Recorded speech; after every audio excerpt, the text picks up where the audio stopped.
놀다 온 거 아니야? 오늘 37페이지 봅니다. 의사표시. 놀았는가 한번 보자.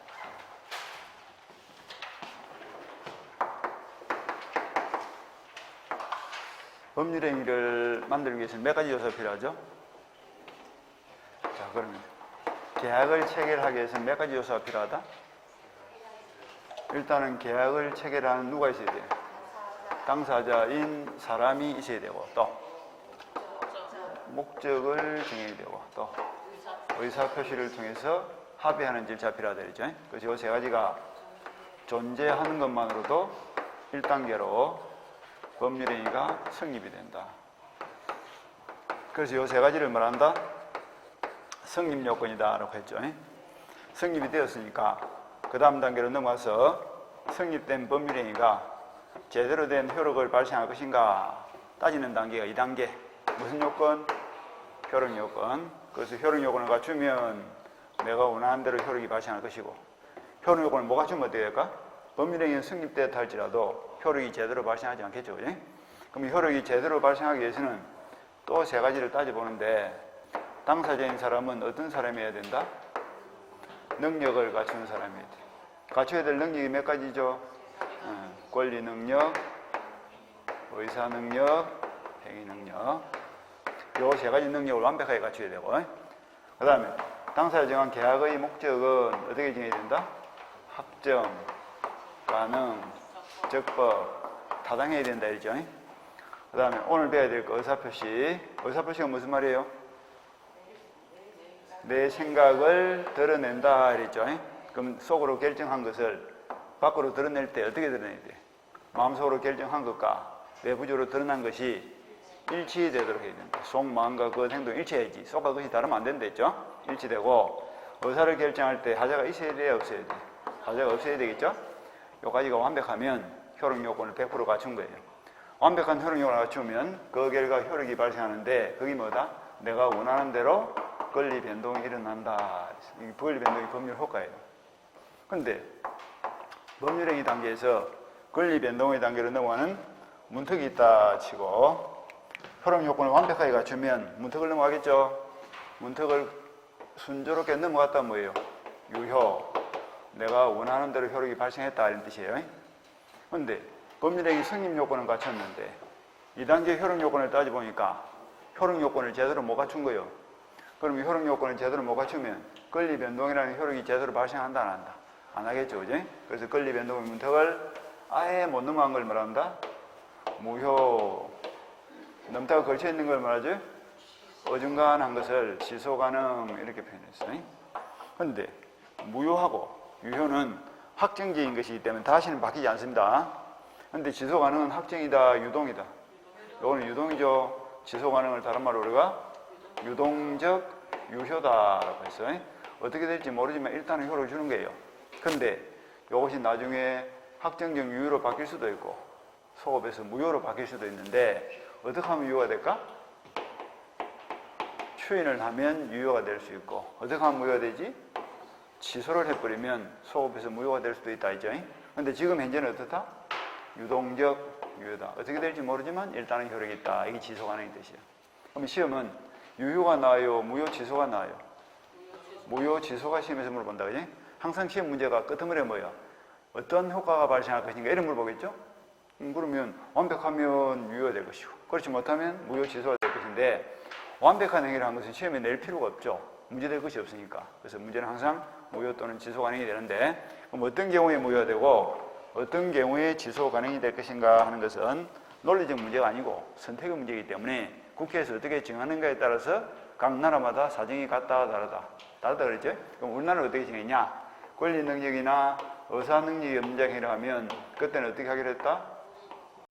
무효로 하기로 했죠.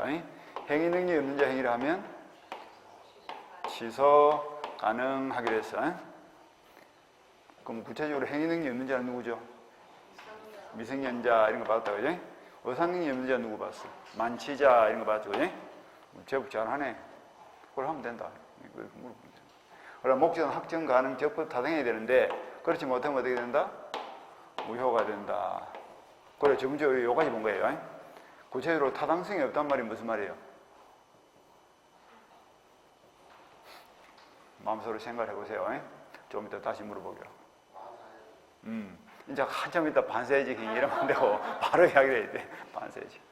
자, 의사와 표시가 일치되지 않거나 의사결정에 하자가 있으면 정상이야, 비정상이야? 흰 글씨가 있는 정상이죠, 그지? 이 노란 글씨가 비정상인 거예요. 항상 시험은 비정상적인 것이 나옵니다. 그럼 의사와 표시가 일치하지 않는 것이 세 가지, 의사결정에 하자가 있는 것이 한 가지 해서 요 네 가지가 뭐라? 비정상적 의사표시예요. 그럼 비정상적 의사표시는 어떤 것이냐? 비진이 의사표시 하는 것이죠. 비진이 표시. 오늘 요 배워야 될 거 요거요. 비진이 표시. 그 다음에 서로 짜고 하는 것이 뭐지?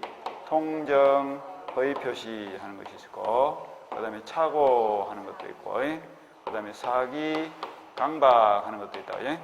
요 네 가지가 우리가 비, 통, 착, 사 이렇게 해야 하는데, 여기 이제 비정상적 의사표시예요. 그럼 비정상으로 행위를 했으니까 효과도 비정상으로 무효가 되든 지속 가능이 되든 될 거 아닙니까? 그럼 비진이 의사표시는 나도 모르고 한 거예요. 나도 모르게 한 거예요. 의사와 표시의 불일치를 내가 알고 한 거예요. 나는 알고 있지만 상대방이 모르고 있기 때문에 일단은 효력을 준다. 근데 상대방도 알았거나 알 수 있었다는 것이 밝혀지면 무효가 됩니다. 통정의 표시는 처음부터 짜고 한 거니까 이거는 보호할 가치가 없고 처음부터 무효가 된다. 착오는 지속 가능이 된다. 그 다음에 사회강박도 지속 가능이 된다. 이렇게 이제 우리가 규칙을 정했죠, 그죠? 이 규칙에 따라서 이제 공부를 하시면 돼요. 근데 이 무효치수가 성질이 꼭 같은 것은 아니다 그랬거든. 그래서 당사자나 목적에 관련된 무효치수는 무슨 무효치수? 요거는 절대적 무효, 절대적 지속이기 때문에 누구에게나 주장할 수 있습니다. 선의 제3자도 보호가 돼야 안 돼요. 안 되는 거예요. 근데 의사표시와 관련된 비통착서는 그 성질이 뭐다? 상대적 무효, 상대적 지속이기 때문에 이 무효치수는 상대적 무효치수이기 때문에 반드시 뭐가 따라간다? 선의 제3자에게는 대항을 한다, 뭐 한다? 대항을 못한다. 대항을 못한다는 것은 선의 제3자에게는 무효치수를 주장할 수 없다는 뜻이에요. 요 가지가 저번 주에 배웠던 우리 기본 구조고, 그리고 진도는 우리가 타당성까지 본 거예요. 아까 타당성이 없단 말이 무슨 말이었죠?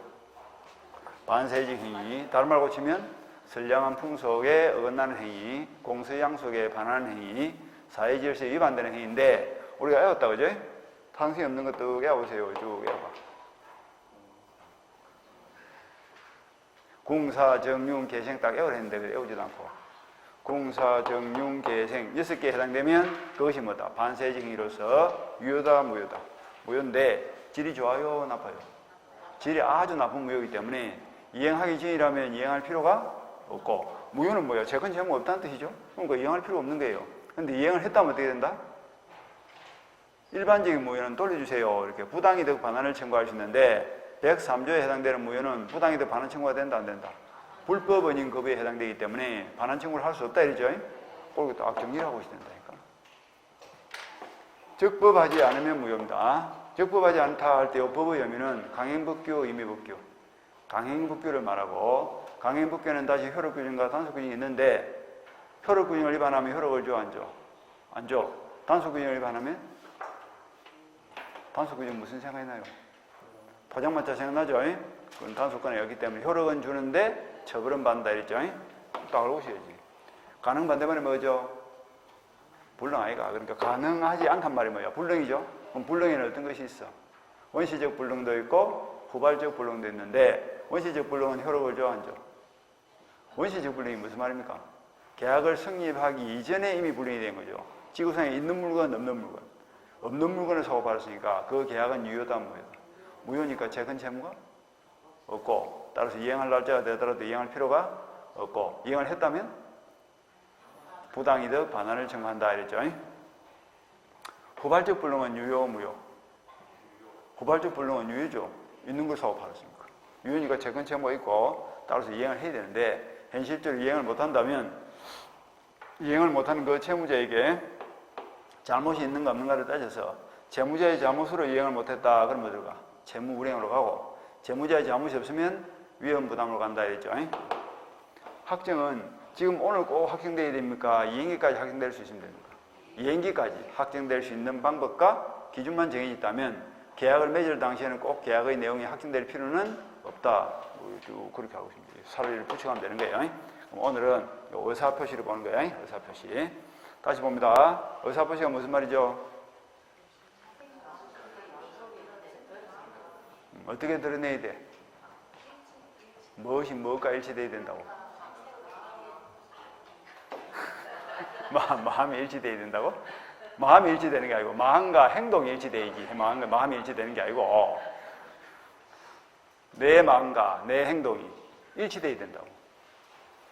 하자가 없다는 무슨 말이에요? 의사를 결정할 때 자유롭게 결정해야 돼? 외부적 간섭에 의해서 결정해야 돼? 자유롭게 결정해야지. 외부적 간섭에 의해서 의사를 결정하면 안 되겠죠? 하자가 없어야 된단 말이에요. 그런 뜻이야. 외부적 간섭 없이 자유로운 의사결정을 해야 되고 결정된 의사를 행동으로 드러낼 때는 어떻게 해야 된다? 속 마음과 그 행동이 일치되도록 해야 된다. 여기 정상이라니까. 근데 반대로 의사와 표시가 일치되지 않거나 의사를 결정할 때 외부적 간섭, 즉 사기 강박이라는 외부적 간섭을 받아서 의사결정을 했다면 그거는 제대로 됐다, 잘못됐다. 그게 비정상적 의사표시. 그러니까 비정상으로 의사를 결정하고 표시했으니까 결과는 어떻게 돼? 비정상적으로 무효가 되든 취소가 된다. 이런 논리거든요. 구조가 이런 거예요. 그래서 이 네 가지 비, 통, 착, 사가 비정상적 의사표시고 시험은 비정상이 나오는 거야. 그리고는 비진이부터 보시면 돼요. 교과서를 보면 그 37페이지 제일 밑에 진이 아닌 의사표시 가로 속에 비진이 표시 1대 있죠. 이 비진이 표시라고도 하고 이걸 다른 말로 일본 사람들은 심리유보 이렇게도 표현합니다. 심리유보란 것은 내 생각을 드러냈다, 감추고 있다. 유보하고 있다니까? 감추고 있다고. 유보가 무슨 말? 유보를 거꾸로 읽어볼까? 보류 아니야. 보유가 아니고 보류 이래야지. 유보를 거꾸로 읽으면 보류죠, 그죠? 보류. 보류한단 말이 무슨 말이에요? 통과시킨다, 걸쳐놓는다. 걸쳐놓는다. 내 생각을 외부적으로 깨끗하게 그냥 확 드러낸다. 반만히 걸쳐놓는다. 반만히 걸쳐놓는데 이 심유보라니까. 이 말을 할 것도 같고 안 할 것도 같고 이러면서 애매하게 답을 이야기하고 있는 게 이 심유보라니까. 심유보나 비진이 표시나 같은 말이에요. 그러니까 표현이 세 가지죠. 진이 아닌 의사 표시, 비진이 표시, 심리유보, 셋 다 같은 말이에요. 그럼 이 심리유보는 어떤 구조로 되어 있냐? 이 구조 파악을 잘 하셔야 돼. 저는 우리가 연습했죠, 그죠? 그저 책에도 그저 오른쪽 하단에 보니까 OX 이렇게 되어 있다, 그죠? 제일 밑에 오른쪽 하단, 제일 밑에 보니까 OX 이렇게 막 나와 있죠. 책에도 보라니까 또 책을 보고 있고. 옆에 그 그림 보세요, 그림. 책 보라는 말이 아니고 지금 옆에 그림 보라니까. 말귀를 지금. 그림. 저번에 약속했죠? 밑에는 의사, 위에는 표시. 의사와 표시가 일치된다 이렇게 이러면 돼. 의사도 O, 표시도 O. 이게 의사와 표시가 일치된다는 뜻이에요. 정상입니다. 정상. 요거는 무슨 말이에요? 의사와 표시가 일치되지 않는다는 뜻이에요. 의사는 X인데 표시는 O로 나타났다 이 말이지. 그러한 의사와 표시의 불일치를 표의자. 표의자가 무슨 말이죠? 이 표의자 하는 말은 의사를 표시한 사람 이런 뜻이에요. 그 표의자가 자신의 속 마음이 잘못됐다는 걸 알고 있으면 이걸 말한다? 비진이 이렇게 표현한다. 의사와 표시가 일치하지 않고 속 마음과 그 행동이 일치하지 않고 그러한 불일치함을 내 스스로는 알고 있다 모르고 있다. 알고 있으면 그걸 말한다고? 비진이 표시다 이렇게 표현하는 거야. 그런데 상대방은 알아 몰라. 표의자는 알고 있는데 상대방은 모른단 말이지. 그러니까 모르고 계약을 맺은 상대방을 보호하기 위해서 일단은 효력을 준다 안 준다. 원칙은 유예예요. 유예인데 상대방도 내가 거짓으로 행동을 한다는 것을 의사와 표시가 일치되지 않는단 말은 거짓말 한다며. 거짓말. 거짓으로 행동한다 이런 뜻이에요. 속마음과 그 행동이 일치하지 않으니까. 속으로는 줄 생각이 없으면서 겉으로는 주겠다 한다든지 속으로는 할 생각이 있으면서 겉으로는 안 한다 한다든지 이게 속마음을 숨기고 있는 거죠. 그 사실을 상대방이 알았거나 알 수 있었다면 이건 어떻게 돼? 가짜라는 사실을 나도 알고 지도 알았으니까 효과가 있다 없다. 그때는 무효가 됩니다. 이게 기본 구조예요. 이게 비진이 의사표시야. 자, 예를 들면 이렇습니다. 갑과 을이 절친한 친구 사이인데 이 친구가 지금 현재 병원에 입원해 있다. 갑이 병문안을 갔겠죠. 그러니까 을이 뭐라 그래? 의사가 내보고 한 달밖에 못 산단다 하니까 갑이 아이고 불쌍한 놈아 이래 된 거예요. 하니까 을이 하는 말이 내가 가더라도 친구 니는 잘 먹고 잘 살아 하니까 갑이 하는 말이 무슨 소원 없나? 네가 무슨 소원이 있으면 마지막이니까 소원 한 개 내가 들어줄게 하니까 어리 보냈다고. 내가 평소에 너희 집에 가서 너희 집 거실에 걸려있는 그림을 볼 때마다 마음이 편하고 참 좋았는데 그림을 내한테 주면 안 되겠냐 하니까 가부 입장에서 이 국보급 그림을 수억씩 하는 그림을 공짜로 주고 싶어 싫어. 공짜로 주기는 싫은 거예요. 근데 한 달 뒤에 준다 하니까 막 죽는 놈 소원 못 들어주겠나 하면서 3월 1일 날 친구야 네가 정 원하면 내가 그림을 공짜로 줄게 그렇게 했다니까. 근데 속으로는 줄 생각이 있어 없어? 죽고 나면 대받아야지 이 생각하고 있는 거지. 죽고 나면 대처줄 생각으로 겉으로는 준다 했지만 속으로는 줄 생각이 없는 거예요. 겉과 속이 같아야 속으로 결정한 것과 겉으로 드러난 행동이 일치하지 않습니다. 그러한 불일치를 갑은 알아 몰라. 주인 알고 있지. 하지만 친구는 알아 몰라. 모르고 있지. 요 가지가 뭐야? 비진이라니까. 여기 비진이 아닌 진이 아닌 의사표현 했는데 상대방이 모르고 있으니까 상대방 을을 보호하기 위해서 원칙은 요 정례가 유효다 무효다. 원칙은 유효다 하는 말이거든요. 유효니까 최근 채무 발생했고 따라서 3월 1일 날 그림을 넘겨주면 소유권도 넘어가요 안 넘어가요? 그럼 소유권도 넘어가는 거예요. 그런데 우리 신기하게도 그 그림을 보고 마음의 평화를 얻고 심신이 안정이 돼가지고 한 달 만에 병이 난 거야. 퇴원을 해야 되는데 병원비가 없네. 그래서 어떻게 했다고? 4월 1일 날 매매를 통해서 제3자 병에게 그림을 팔고 넘겨준 거예요. 근데 퇴원 소식을 듣고 4월 2일 날 우리 불낙해 병원으로 갔겠죠. 뭐하러 갔을까? 그림 차리러 갔겠지. 그래서 대충 친구야 축하한다 하고 한 달 전에 내한테 그림을 주기로 했는데 사실은 내가 줄 생각이 없었다. 미안하지만 네가 주고 나면 대받아올 생각으로 겉으로 준다 했을 뿐이지 속으로는 줄 생각이 없었다. 그러한 속마음을 너도 알았나 했을 때 어리 알았다 이러면 어떻게 돼? 그냥 돌려줘 이러면 돼. 알았다 하는 순간 그게 그냥 무효가 돼버린 거예요. 근데 어른 100% 뭐랄까? 나는 몰랐다 이러겠죠. 몰랐다 하면 이게 유효가 되기 때문에 그림을 대받아올 수가 없어. 근데 가부 입장에서는 그림을 대받아오고 싶죠. 근데 어리 순순히 그림을 내줘 안 내줘? 몰랐다 이러면서 안 준단 말이야. 그러면 어떻게 한다? 말을 안 들을 때 하는 게 뭡니까? 소송이죠. 그러니까 어디로 가든 먼저 말을 해보고 말이 통하면 말로 끝내고 말이 안 통하면 어떻게 해? 소송이 될 거 아니야. 그럼 소송을 제기한 갑이 뭐라 주장할까? 판사님 요 정려 계약은 사실은 무효입니다. 이렇게 주장할 거 아니야. 그럼 자기가 주장하면 자기가 뭐예요? 입증을 해야지. 그래서 뭘 입증하면 될까? 그림을 줄 당시에 내가 진정으로 그림을 줄 생각이 없다는 사실을 우리 친구들도 알았다 또는 알 수 있다. 오는 알았다. 삼각형이 뭐라고? 알 수 있었다 하는 것을 무효를 입증하는 갑이 뭐예요? 입증을 해야 돼. 입증을 해내면 친구도 뭐야? 가짜라는 사실을 알고 받았으니까 그 계약을 보호할 필요가 있다 없다. 거짓으로 행위를 한다는 걸 상대방도 알아버렸으니까 이제 보호할 필요가 없단 말이지. 그래서 그 계약이 뭐가 된다? 무효가 된다. 그래서 이제 무효가 됐으니까 주기는 줄 필요 없지만 이미 그림을 줘버렸다면 뭐야? 돌려받을 수가 있는 거예요. 근데 돌려도 하니까 어린 뭐라 그래? 미안하지만 한 달 전에 팔고 없다 이렇게 된 거예요. 그럼 다시 뭐야? 갑이 병을 찾아갔겠죠? 가서 뭐라 할까? 병을 찾아갔어요. 이 사람이 소유권이 없는 것으로 밝혀졌으니까 소유권이 없는 사람을 또 사가지 않니? 도 소유권을 취득할 수 있으니까 돌려도 하겠죠? 했을 때 병이 돌려주면 문제될 게 없어. 근데 돌려줄까 안 돌려줄까? 안 돌려줄라 하겠죠. 안 돌려줄라 하면 갑은 다시 병을 상대로 뭐야? 그림에 대한 반환 청구 소송을 할 수밖에 없고 그 매매 계약의 무효를 주장하는 갑이 자신의 주장이 옳다는 것을 입증을 해야 되는데 무엇을 입증할 것인가? 여기 지금 문제예요. 이때 요 무효의 성질을 따져봐야 돼요. 이 무효가 절대적 무효라면 병은 선이든 악이든 보호가 돼야 안 돼요. 보호가 안 되겠죠. 근데 이 무효는 절대적 무효야, 상대적 무효야.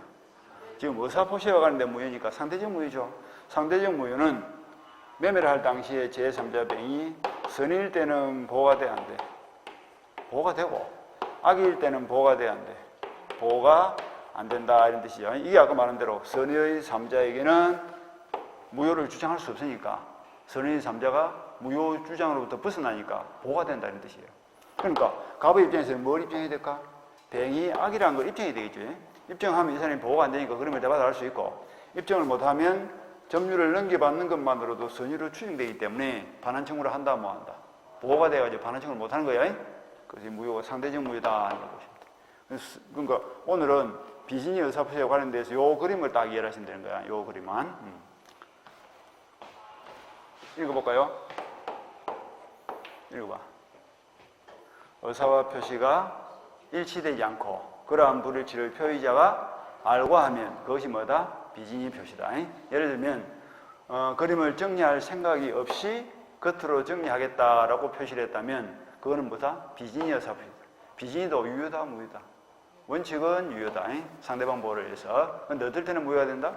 상대방이 알았거나 알 수 있다는 것이 표의자, 즉 무효를 주장하는 자에 의해서 입증이 되면 그때는 뭐가 된다? 무효가 되고, 무효는 채권 채무가 있다, 없다? 없다. 그러니까 이행을 하기 전이라면 이행할 필요가 없죠. 근데 그림을 이미 넘겨줘 버렸단 말이야. 이행을 해버렸다면 반환 청구를 한다, 뭐 한다? 반환 청구를 할 수가 있다 이러면 되겠죠. 이 부당이 되어 반환 청구를 할 수 있는 거야. 공사정윤 개시에 포함이 안 되니까 반환 청구를 할 수 있다. 그런데 반환을 청구하니까 이미 팔아먹고 없다. 제3자에게 이미 넘어가 버렸다. 그럴 때는 다시 제3자를 찾아서 대받아올 수 있느냐 하는 건데 이때 무효의 성질을 따져봐야 돼. 절대적 무효라면 3자에게 가서 무효냐 돌 달라 이러면 되겠죠. 근데 이 무효가 무슨 무효다?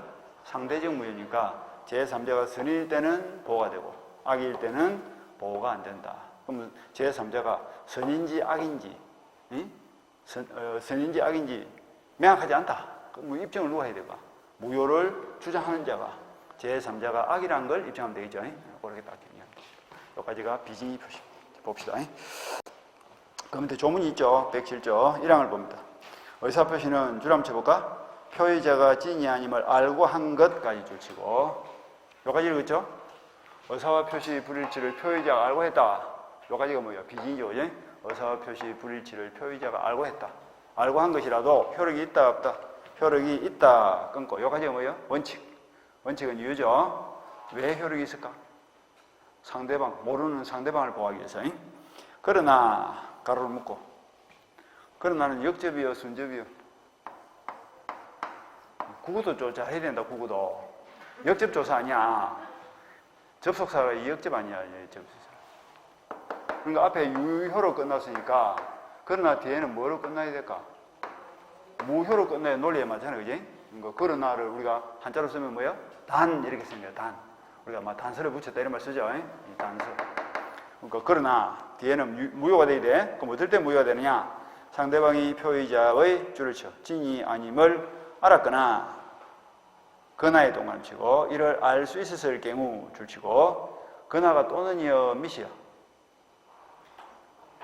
이제 뭐 법만 어려운지 같으면 국어는 더 어렵네. 또는이죠. 그러니까 알았고 이러면 틀리는 거야. 알았거나 이래도 좋고 알았고 또는 이래도 관계가 또는 들어가야 돼. 또는 알았거나 또는 알 수 있었을 경우에는 무효를 한다. 요걸 본 거예요. 알아도 무효, 알 수 있어도 무효. 둘 중 한 개가 있으면 무효. 알았거나 알 수 있었을 경우에는 무효를 한다. 그런데 이 항을 내려서 전항의 의사표시 무효는 동그라미 치고 동그라미 치라 이러면 빨리 동그라미 치고 절대적, 상대적. 상대적 무효죠. 그러니까 반드시 뭐가 따라가? 선의의 제3자에게는 대항하지 못한다 하는 건 공식이에요. 어디로 가든 그는 붙는 거야. 상대적 무효. 상대적 무효 몇 개입니까 지금 우리가? 비, 통, 착, 사. 요 네 가지는 반드시 선의 제3자에게는 대항하지 못한다. 선의 제3자에게는 주장을 못한다 하는 말 꼭 따라갑니다. 넘어가고 법전을 봤고요. 그 다음에 넘어가서 요건 나와 있죠. 그 요건 위에 보니까 의의가 있을 거예요. 의의는 뭐 첫째 좀 한번 읽어볼까요? 표의자가 진이 아님을 알고 한 의사표시 요것만 주시면 되겠죠. 그게 뭐라고? 비진이 표시다. 비진이 표시다. 그래서 그 셋째 줄에 보니까 얘가 나와 있죠. 예를 들면 죽을 병에 걸린 친구를 안심시키기 위해서 진정한 의사 없이 그 채무의 면제를 정세에 서명했다 하든지 아니면 무슨 그림을 줄 생각이 없는데 주겠다라고 했든지 사직할 의사가 없이 사직서가 반려될 것을 기대하면서 제출했다든지 이런 것들이 다 비진이에요. 속과 끝이 다른 행위를 했단 말이죠. 요건은 그대로 읽으시면 됩니다. 요걸 요 그림 읽으면 돼. 자, 요건 요거 한번 읽어볼까? 일단은 뭐가 있어야 될까? 잘 됐든 잘못됐든 의사 표시가 있어야 되겠죠. 그 다음에 의사와 표시가 일치하지 않아야 되겠죠. 그 다음에 그러한 불일치를 표의자는 알고 있어야 되겠죠. 그리고 그렇게 의사 표시를 하게 된 이유나 동기는 묻지 않습니다. 친구를 안심시키기 위해서였건 관심을 사기 위해서였건 근로자가 뭐 사장의 속 마음을 떠보기 위해서였건 이유는 묻지 않는다 이 말이죠. 뭐 읽으면 돼. 쉽잖아. 요건은 별로 중요한 건 아닌데 이렇게 읽는 연습을 하면 돼. 한번 읽어볼까? 일단은 뭐가 있어야 된다? 의사표시가 있어야 되고. 근데 의사표시가 일치되어야 된다, 안 해야 된다? 의사와 표시가 일치되지 않아야 되고, 그 다음에 그러한 불일치를 표의자는 알고 있어야 되고, 그렇게 의사표시를 하게 된 이유나 동기는 묻는다, 묻지 않는다? 묻지 않는다. 이렇게 알고 있어야 되겠죠. 그렇게 중요하진 않은데요. 그 밑에 내려서 판례 박스에서 두 번째 판례를 한번 봅시다. 두 번째 판례가 중요한 거예요.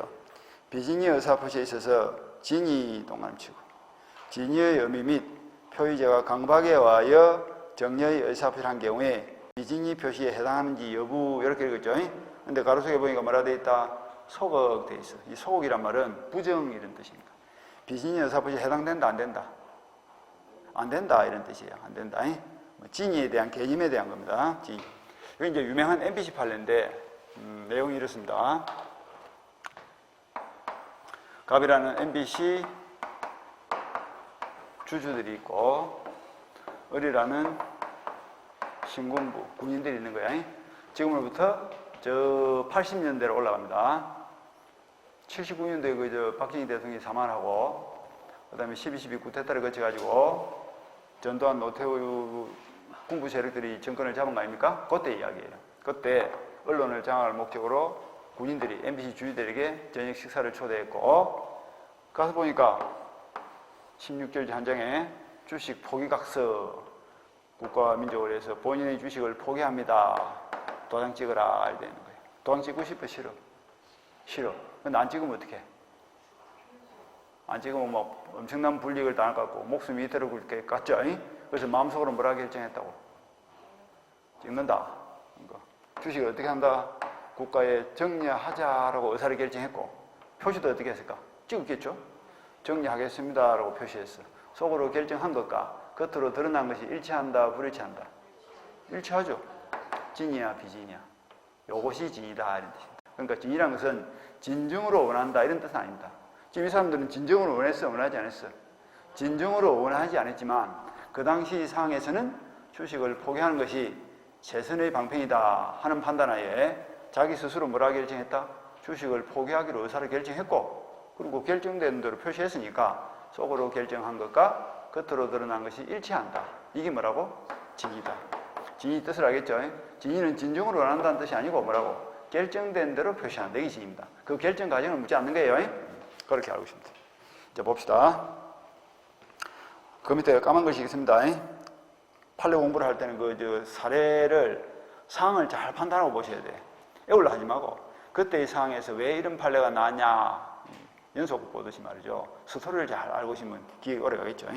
자, 읽어보면 비진의 의사표시에서 진이란 동안을 치고 특정한 줄을 쳐. 그 다음에 특정한 내용의 의사표시를 하고자 하는 표의자의 생각을 말하는 것까지 줄 치고, 이것이 진의 뜻이에요.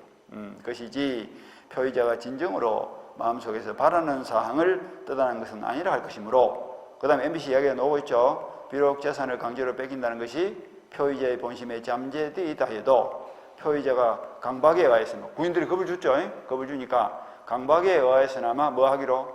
정려하기로 하고까지 뭐야? 마음속으로 이제 정리하기로 결정했고, 그리고 뭘 했다? 그에 따른 정려의 의사표시를 했다. 속으로도 정리하자, 겉으로도 정리하겠다 했다면 그거는 정려의 내심의 효과 의사가 결리된 것이라 할 수 없다. 의사가 있다, 없다? 의사가 있단 말이죠. 그러니까 의사도 있고 정려의 의사도 있고 정려의 표시됐으니까 그게 뭐다? 진이다. 만약에 아까 친구 그림처럼 정려의 의사 없이, 의사는 없는데 표시했다면 이거는 뭐다? 비진이가 되겠죠. 비진인데 MBC 이야기에서는 속으로도 정리하겠다 결정했고 겉으로도 정리한다 라고 했다면 이거는 진이다, 비진이다? 진이다, 이런 뜻입니다. 진이다. 그 밑에 판례도 똑같은 거예요. 똑같은 거예요. 그 다음에 39페이지로 넘어가면 두 번째 판례 박스에서 39페이지 두 번째 판례 박스에 두 번째 판례 박스에 이제 판례가 두 개 있죠. 그 중에서 첫 번째 판례 한번 보고요. 근로자들이 근로계약을 종료시키고자 하는 내심의 여사 없이 일괄적으로 사직원을 제출하였고까지 읽었죠.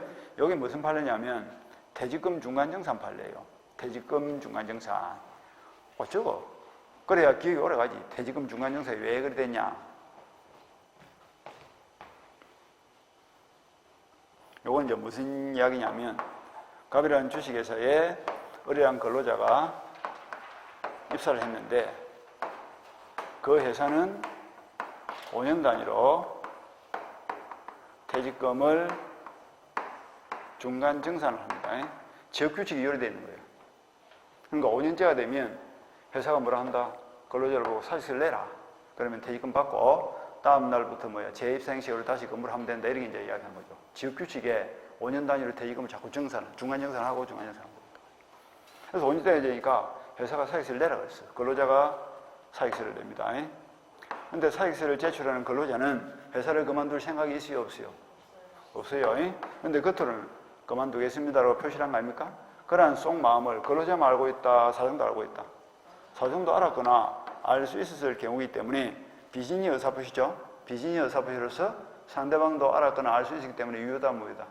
무효다 이런 뜻입니다. 근데 왜 문제가 되냐? 그 다음날 회사를 출근하니까 사장이 뭘 했을까? 니 어제 그만둔다 했는데 뭐하러 왔노? 집에 가라 해야 된 거예요. 그러니까 사장이 지금 뭐 하는 거죠? 퇴직금 중간정산 제도를 마음에 안 드는 근로자를 쳐내는 수단으로 지금 악용하고 있는 거예요. 니 어제 그만둔다 했는데 뭐하러 왔노? 집에 가라 해야 된 거예요. 그럼 근로자 억울해, 안 억울해? 억울하니까 일단은 가야 돼, 안 가야 돼? 일단은 가야 돼. 왜? 비진의 원칙은 유효니까. 원칙은 유효니까, 사직서는 유효니까 가야 되는데 억울한 근로자는 이제 무하면 돼. 이 사직서가 무효다라고 주장을 하면서 소송할 수밖에 없는 거예요. 그럼 무효다라고 근로자가 주장했으니까 근로자가 뭐야? 무효가 되는 걸 입증해야 되겠죠? 그럼 뭐라고 입증하면 되지? 사장도 내가 진정으로 그만둘 생각이 없다는 걸 알았다. 또는 알 수 있다 하는 것을 근로자가 입증을 하면 그 사직서가 뭐가 된다? 무효가 되고 무효가 되면 퇴직의 효과가 발생하지 않으니까 소송하는 기간 동안에도 계속 근무를 한 걸로 본다 이 말입니다. 그러니까 승소 판결을 받으면 소송하는 동안에도 임금을 줘야 돼, 안 줘야 돼? 밀린 임금 다 줘야 된다 이런 논리예요. 그 의미가 그런 거예요. 그러니까 비진이 의사표시로서 상대방이 알았거나 알 수 있을 때는 무효가 된다 하는 판례가 그 판례입니다. 자, 읽어봅시다. 사직서를 제출하였고 사용자가 누구예요? 사장이죠. 사용자인 사장도 그러한 사정을 알고서 사직서를 수리한 경우라면 위 근로자의 사직의 의사표시 효력이 있다 없다? 소극돼 있네. 소극이 무슨 말이에요? 부정 아닙니까? 부정. 그러니까 효력이 있다 없다? 효력이 없다. 효력이 없으니까 무효다 이 말 아니에요. 무효다. 그러니까 비진이 의사표시로서 무효라 할 것이다. 그렇게 읽으시면 됩니다. 그 다음에 바로 넘어갑니다. 넘어가서 양가로서 한번 효과를 봅니다. 비진이 의사표시는 원칙은 유효다, 무효다? 원칙은 유효다 줄치고 따라서 의사표시가 그대로 효력이 발생합니다. 그런데 둘째 줄 그러나 어떨 때는 무효다? 상대방이 의사표시 불일치를 알았거나 알 수 있었던 경우는 뭐가 된다? 무효이다. 그 말이 중요하다. 알 수 있었단 말이 무슨 말이에요? 부주의. 조금만 신경 쓰면 알 수 있었는데 과실로 몰랐다 이 말이죠. 알았단 말은 악이 알았다니까 고의가. 그래서 동안에 2번 알 수 있다는 과실이다. 그 다음에 3번 입증 책임 누가 진다? 무효를 주장하는 척 줄치고 그림을 생각하라니까. 친구에게 그림을 줄 생각이 없이 줬죠.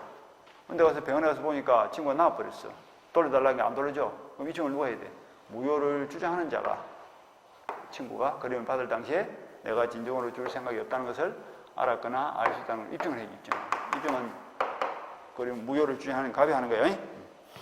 무효를 주장하는 자가 상대방이 알았거나 알 수 있었다는 것을 입증해야 한다. 그 다음에 동그라미 4번은 입증이 되어서 예외적으로 무효가 되더라도 그 무효는 절대 상대. 지금 우리가 3번, 4번 이야기하고 있다. 상대적 무효죠. 그러니까 반드시 뭐가 따라가? 선의 3자에게는 대항하지 못한다 하는 말에 따라가는 거야. 선의 3자는 보호가 된다. 그렇게 읽으면 되지. 그 다음에 적용 범위 이런 것들은 남주 천천히 보시고 그 다음 넘어가서 허위 표시를 봅니다. 지금 우리가 11월, 12월 달에는 세부적인 것보다는 뭐가 더 중요하다? 전체의 구조를 잡는 게 중요한 거야. 첫날 우리가 민법 전반적인 구조를 잡았죠. 그지? 이 제일 어려워요. 따지보면. 그러니까 첫날 수업이 참 어려워.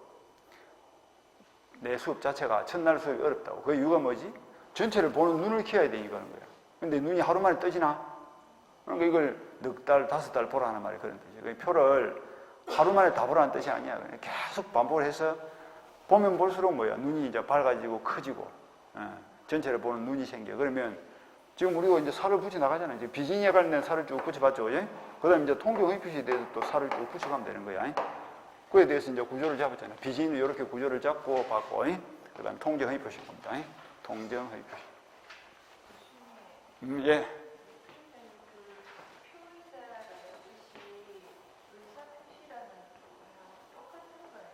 표의자가 무슨 말이죠? 의사를 표시하는 사람 이런 뜻이죠. 의사 표시하고는 좀 다르지.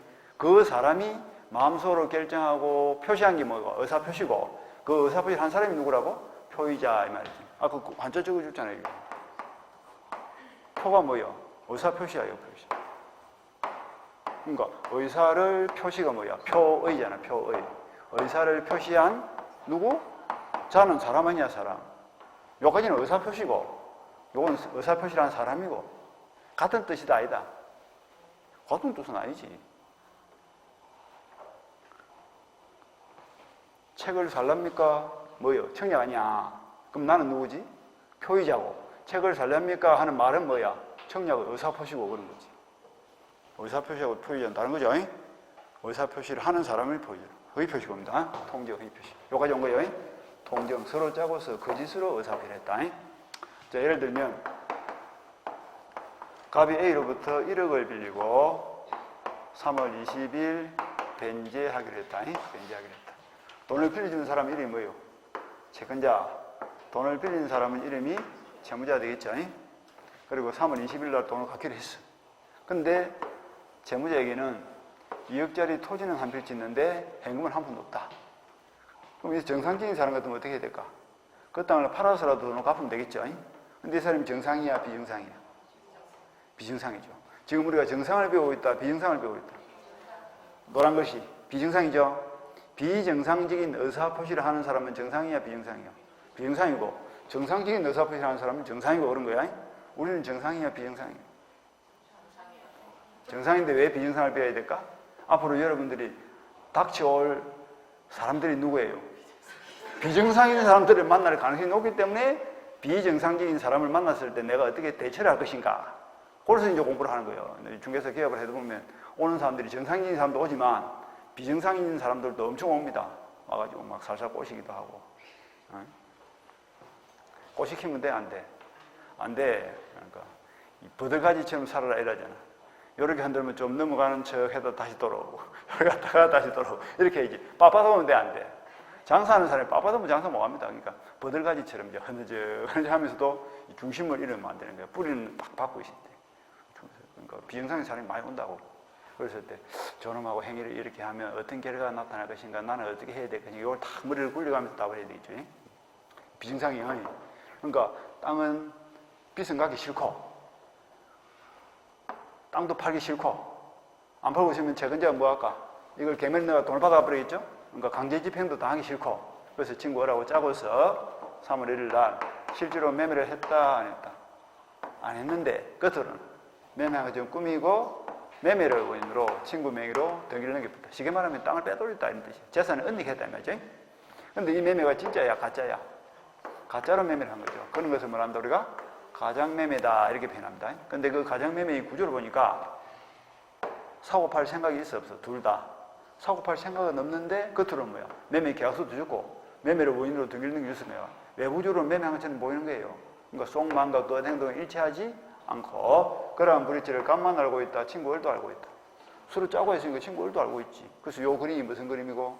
통정의 표시다. 읽으면 의사와 표시 브릿지를 표의자도 알고 있고 통정을 통해서 상대방도 알고 있으면 그것이 통정의 표시인데 가장 대표적인 것이 가장매매다 이렇게 보시면 됩니다. 그래서 가장매매가 가장 대표적인 통정의 표시 서로 짜고서 거짓으로 법률 행위를 했다.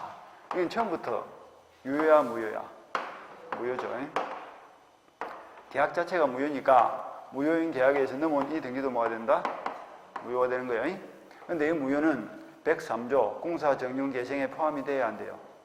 그래서 그 공사정융개생을 딱 외우셔야 돼요. 그게 그만큼 중요한 거예요. 점주로 타당할 때 본 거 아니야. 공사정융개생 6개 있죠. 그 6개에 해당이 되는 무효는 질이 아주 나쁜 무효이기 때문에 줘버리면 못 돌려받습니다. 근데 요거는 통정의 표시는 공사정융개생에 통정은 안 들어가죠. 안 들어가니까 반세적 무효다, 일반적인 무효다. 일반적인 무효이기 때문에 등기를 넘겨주더라도 이것은 불법인 급여가 아닌 거야. 그렇기 때문에 반환 청구를 한다 뭐 한다. 그러면 언제든지 등기를 말소하고 돌려달라 이렇게 반환을 청구할 수 있습니다. 근데 어리 자기 명의로 등기가 되어 있는 걸 계약해서 돈이 급하니까 배신을 해가지고 제3자 병에게 팔아먹었어. 매매를 통해서 팔고 등기를 넘겨버렸습니다. 그럼 이 무효는 절대적 무효야, 상대적 무효야? 상대적 무효이기 때문에 제3자 병이 선일 때는 보호가 돼요, 안 돼요? 선일 때는 보호가 되고 악일 때는 보호가 안 된다 이러면 되겠다. 이제 여기 이제 왜 문제가 되냐면 한동안 시간이 지났고 갑이 그러니까 을에게 등기를 넘겨주더라도 그 등기 자체가 무효이기 때문에 소유권은 누가 가지고 있다? 갑이 그대로 소유권을 가지고 있는데 갑이 친구를 찾아가서 이제는 때가 됐으니까 등기를 말소하고 돌려달라 하니까 을이 뭐래? 친구야 미안하지만 팔고 없다 이래 된 거예요. 그러면 갑이 이제 누구를 찾아가? 병을 찾아가서 설명해야 될 거 아니야? 이 사람이 등기 매기자지만 사실은 이 등기가 무효이기 때문에 이 사람은 소유권자가 아니다. 그러니까 소유자가 아닌 사람부터 사가자 니도 소유권을 취득할 수 없으니까 등기를 돌려달라 했을 때 병이 등기를 말소하고 돌려주면 문제될 게 없습니다. 근데 병은 100% 뭐라고 이야기할까? 나는 매매를 할 당시에 이 등기가 무효라는 사실을 알았다 몰랐다? 몰랐다 이렇게 나오겠죠. 모르고 샀으니까 못 돌려주겠다라고 버틸 거예요. 그랬을 때 이 무효의 성질을 따져봐야 되는데 이 무효가 절대다 상대다? 상대적 무효이기 때문에 등기되어 있는 것만으로도 등기 매기자는 순위로 추정이 돼. 따라서 이 사람은 보호가 돼버린 거예요. 그럼 갑이 순순히 땅을 찾아갈 수가 없어. 그럼 답답한 갑이 이제 나서서 어떻게 하지? 병을 상대로 소송할 수밖에 없고 그 소송에서 무효를 주장하는 갑이 자신의 주장이 옳다는 것을 입증을 해야 돼. 그럼 뭘 입증하면 되지? 상대방 병이 계약을 맺을 당시 을의 등기가 무효라는 사실을 알았다 하는 걸 입증해. 입증을 해내면 이 사람이 보호가 돼, 안 돼? 보호가 안 되니까 등기를 말소하고 땅을 대받아갈 수 있고 입증을 못하면 이 사람이 선의로 인정되어 버리기 때문에 병이 완전한 소유권을 지도해버리고 그럼 갑은 어떻게 하지? 을을 상대로 매매 대금 상당액을 부당이득으로 돌려달라 이렇게 할 수밖에 없다는 뜻입니다. 여기까지가 통정의 표시 기본 구조예요. 오늘은 요 정도 수준만 알고 있으면 돼요. 통정의 표시. 다시 읽어볼까? 연습을 하자. 자, 읽어보세요. 읽어라. 자꾸 의사와 표시가 일치되지 않고 표의자도 알고 있고 통정을 통해서 상대방도 알고 있으면 이걸 말한다?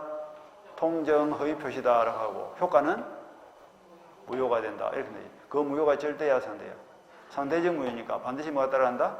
선의 3자에게는 대항하지 못한다 하는 말 따라하죠. 그거 딱 알고 있습니다. 이제 봅시다. 허위 표시 기억을 봅니다. 허위 표시라 하면 상대방과 통정하여서 하는 허위의 의사표시를 말한다. 됐죠?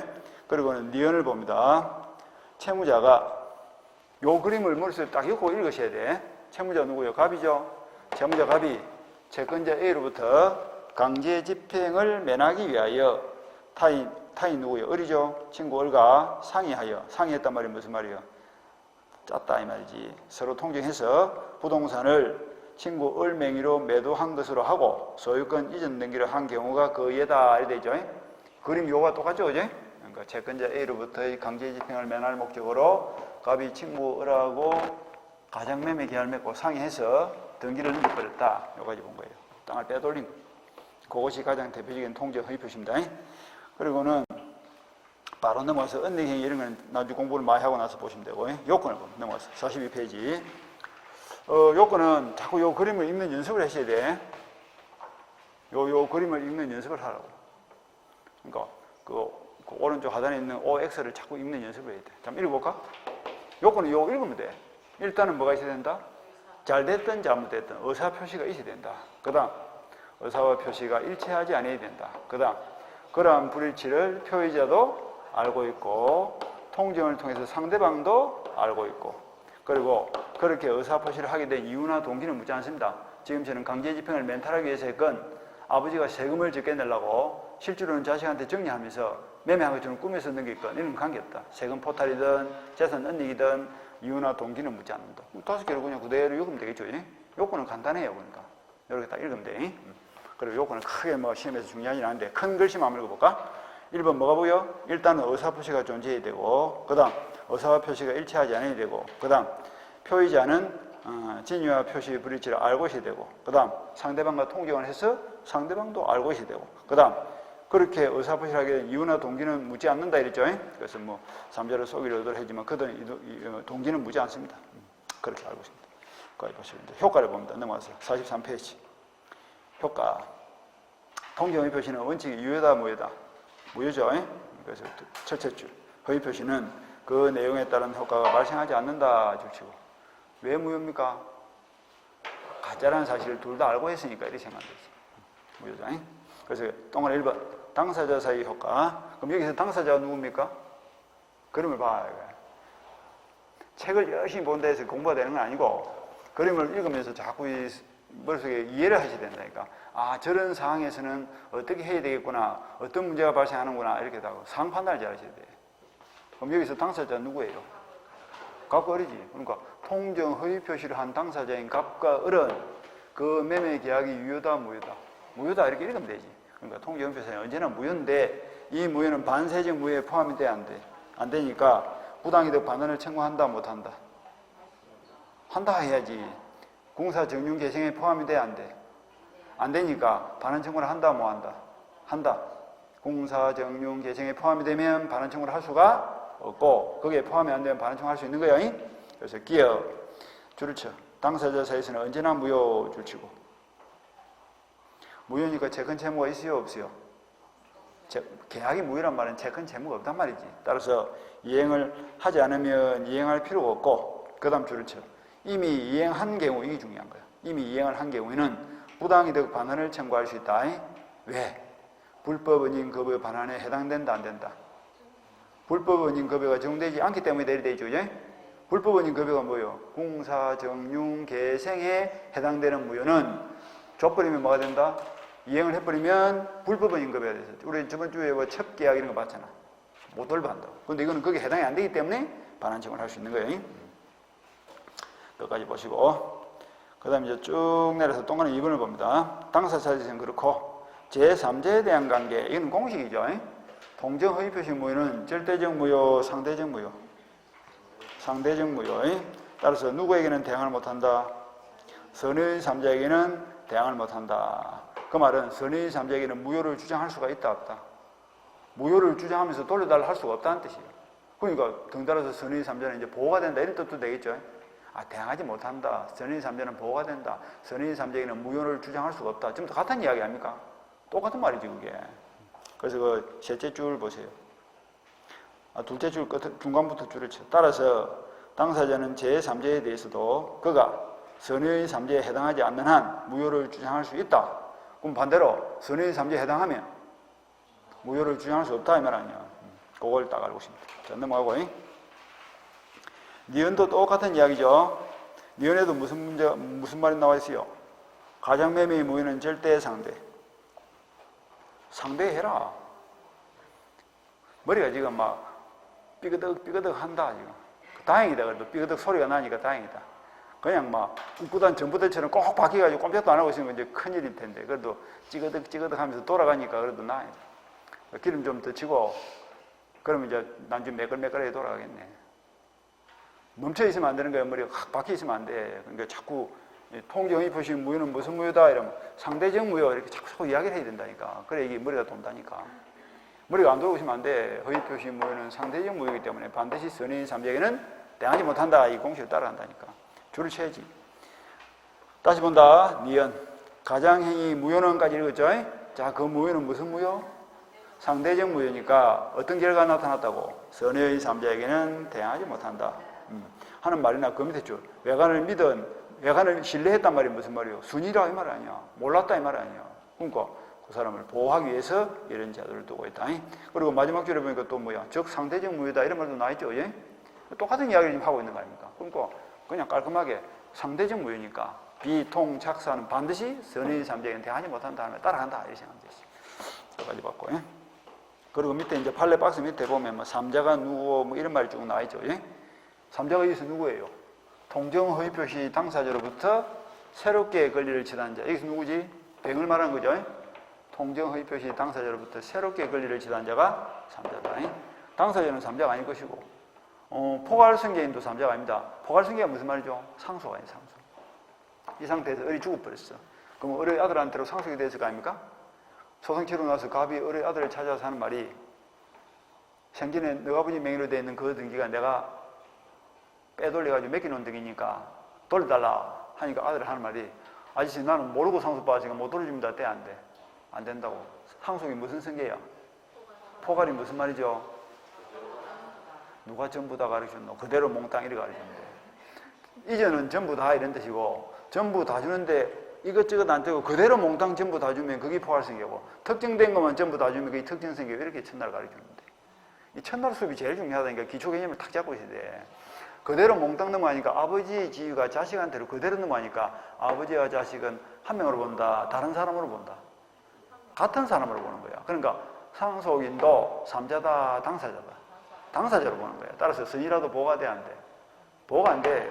삼자는 선이라면 보호가 되지만 당사자는 선이 하기 전에 따지고 보호가 안 되지. 그러니까 돌려줘 이러면 얼굴 뭐야? 돌려줘야지. 내가 오라비 땅이 아니라는 사실을 모르고 상속받으니까 못 돌려줍니다. 돼 안 돼? 그건 안 된다니까. 그러니까 당사자 빠지고 포괄성계인 빠지고 나머지 누구? 새로운 이해관계를 맺은 자가 삼자야.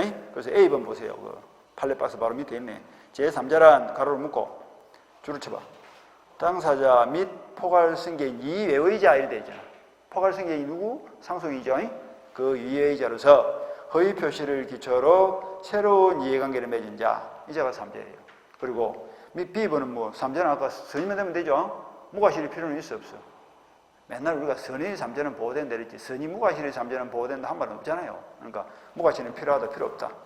필요 없어. 가실 유무는 묻지 않습니다. 선이면 족하다고 선이면 그렇게 보시면 돼요. 밑에 은편의 법칙 이런 것들은 천천히 보시면 되고 C번도 아까 봤다 그죠?